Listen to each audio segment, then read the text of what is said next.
Microeconomics.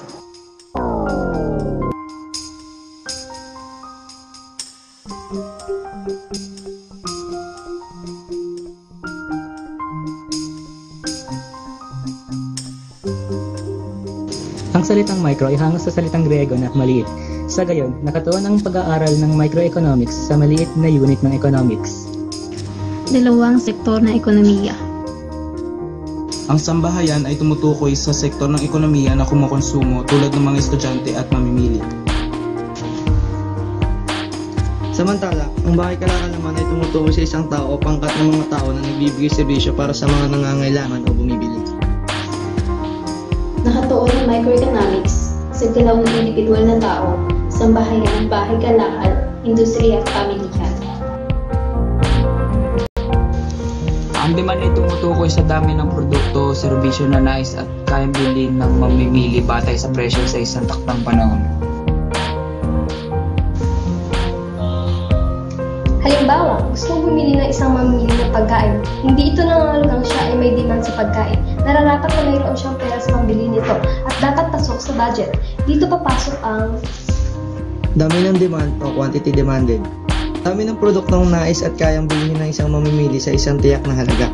Sa pamamagitan ng schedule ng demand, may papakita ang pagbabago ng dami ng demand sa presyo ng produkto at serbisyo na nais at kayang bilhin ng isang mamimili. Ang grafikang paglalarawan ng schedule ng demand ng isang mamimili ay tinatawag na kurba ng demand.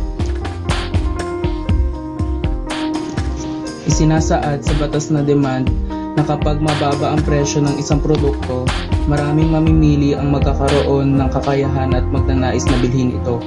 Kapag mataas naman ang presyo, kakaunti lamang ang may kakayahan at magnanais na bumili.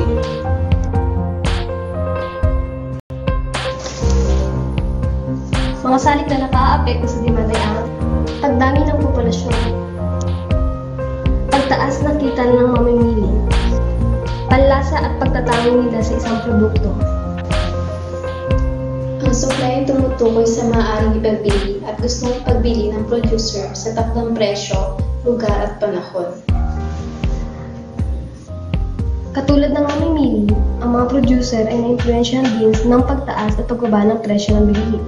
Kaya kapag mataas ang presyo ng bilihin, tataas rin ang supply nito.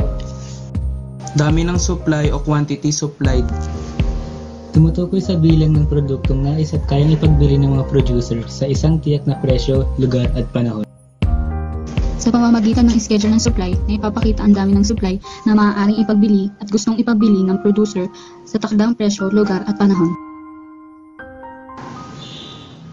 Ay sa batas na supply, kapag mababa ang presyo ng bilihin, mababa rin ang demand. Kaya habang tumataas ang presyo, pataas rin ang pataas ang demand nito.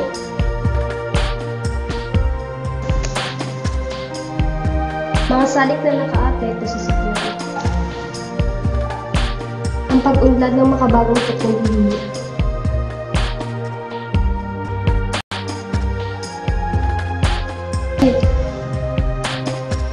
Ang pagdami ng bilang ng mga negosyante o producer.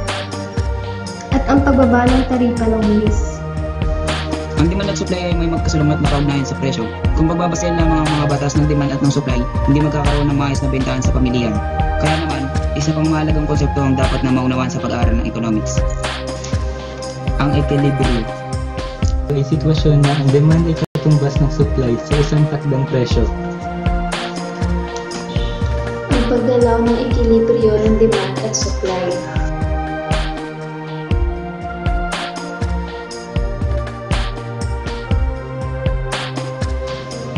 Sa kurba ng demand at supply, kapag mababa ang presyo ng produkto, maraming mamimili ang nagnanais na bumili. Ibig sabihin, mas mataas ang demand kaysa supply na nagdudulot ng kakulangan o shortage.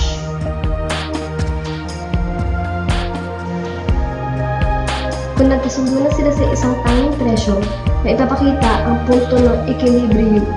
Habang tumataas ang supply, bumababa naman ang bilang ng nagnanais na bumili, kaya nagkakaroon ng kalabisan o surplus.